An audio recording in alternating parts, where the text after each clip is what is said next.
is a very exciting report because it's the first study of its kind to look at a very large sample of humanities graduates over a long period of time, over more than 20 years.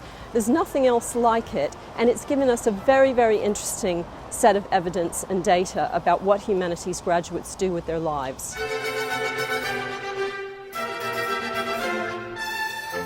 I've always felt, and I think many of us in humanities have felt instinctively, that our graduates can go out in the world and do a whole variety of different things. But I think what this report does, from my point of view, is to give some empirical evidence that this is the case over a very long period of time.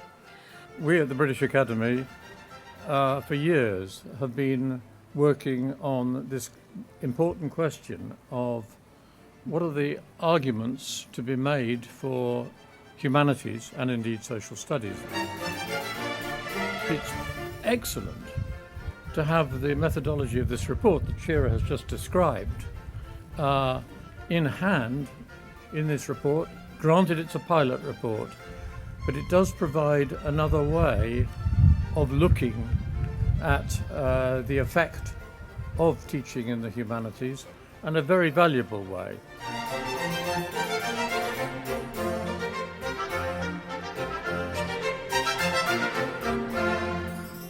It's by no means impossible to provide a very solid empirical database for educational policy. And I was very surprised when I got started on this that there was nothing like this at all. It was very nice to find that, in fact, humanities graduates were significantly ahead of the curve in moving into the financial sectors that are important, well before the government in the 1980s decided that this was the case. I mean, humanities graduates were ahead of the curve by 15 years.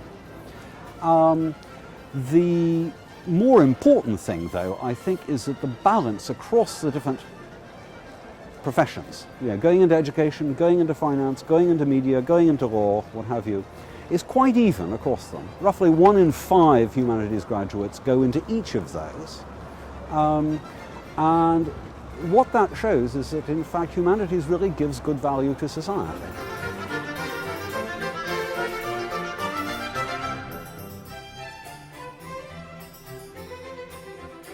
As a history tutor, the findings of the report didn't surprise me at all.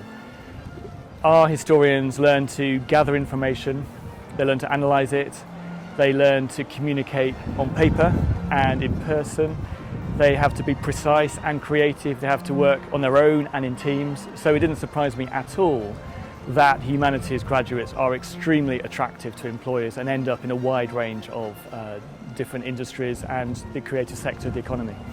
Well, I very much hope that prospective students will read the report, and they, by reading it, will realise that training in a humanities subject will instill in them skills that will be very valuable in the workplace, and that can, in a significant way, contribute to a successful career.